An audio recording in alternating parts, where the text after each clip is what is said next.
BJP. OBC. Morcha സംസ്ഥാന സെക്രട്ടറിയായിരുന്ന ആലപ്പുഴയിലെ അഭിഭാഷകൻ രഞ്ജിത്ത് ശ്രീനിവാസനെ കൊലപ്പെടുത്തിയ കേസിൽ 15 പ്രതികൾക്കും വധശിക്ഷ വിധിച്ച മാവേലിക്കര അഡീഷണൽ സെഷൻസ് കോടതി. പോപ്പുലർ ഫ്രണ്ട് (SDP) പ്രവർത്തകരായ 15 പേരാണ് കേസിലെ പ്രതികൾ. IPC 302 പ്രകാരമാണ് വധശിക്ഷ വിധിച്ചിരിക്കുന്നത്. വൈകാതെ ഇത് അംഗീകാരത്തിനായി ഹൈക്കോടതിയുടെ മുന്നിലെത്തും. ഇതിനുശേഷമാകും മറ്റു നടപടിക്രമങ്ങൾ ആരംഭിക്കുക.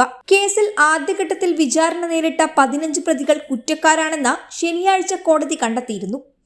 കുറ്റകൃത്യത്തിൽ നേരിട്ട് പങ്കാളികളായ 12 പേരും മുഖ്യ ആസൂത്രകരായ 3 പേരുമാണ് ആദ്യഘട്ടത്തിൽ വിചാരണ നേരിട്ടവർ.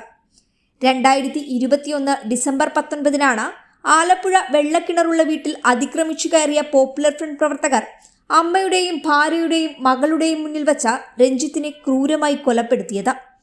SDP നേതാവ് KH ഷാൻ കൊല്ലപ്പെട്ട് മണിക്കൂറുകൾക്കകമായിരുന്നു രഞ്ജിത്തിന്റെ വധം. പോപ്പുലർ ഫ്രണ്ട് പ്രവർത്തകരായ ആലപ്പുഴ അമ്പനാകുളങ്ങര മച്ചനാട് കോളനിയിൽ നൈസാം, മണ്ണഞ്ചേരി അമ്പലക്കടവ് വടക്കേച്ചിറപ്പുറം വീട്ടിൽ അജ്മൽ, ആലപ്പുഴ വെസ്റ്റ് വില്ലേജിൽ മുണ്ടുവാടിക്കൽ വീട്ടിൽ അനൂപ്, ആര്യാട് തെക്ക് വില്ലേജിൽ അവലൂക്കുന്ന് ഇരക്കാട്ട് ഹൌസിൽ മുഹമ്മദ് അസ്ലം, മണ്ണഞ്ചേരി ഞാറവേലിൽ വീട്ടിൽ അബ്ദുൽ കലാം, മണ്ണഞ്ചേരി അടുവാരം ദാറുസബീൻ വീട്ടിൽ അബ്ദുൽ കലാം, ആലപ്പുഴ വെസ്റ്റ് വില്ലേജിൽ തൈവേലിക്കകം വീട്ടിൽ സറഫുദ്ദീൻ, മണ്ണഞ്ചേരി ഉടുമ്പിത്തറ വീട്ടിൽ മൻഷാദ് എന്നിവരാണ് പ്രതികൾ. അപൂർവങ്ങളിൽ അപൂർവമായ കേസാണിതെന്നും പരമാവധി ശിക്ഷ നൽകണമെന്നും പ്രോസിക്യൂഷൻ ആവശ്യപ്പെട്ടിരുന്നു. കേസിന്റെ പ്രാധാന്യം കണക്കിലെടുത്ത് ആലപ്പുഴ ജില്ലയിൽ പോലീസ് കനത്ത ജാഗ്രതയിലാണ്. കോടതി പരിസരത്തും കനത്ത സുരക്ഷയൊരുക്കിയിട്ടുണ്ട്.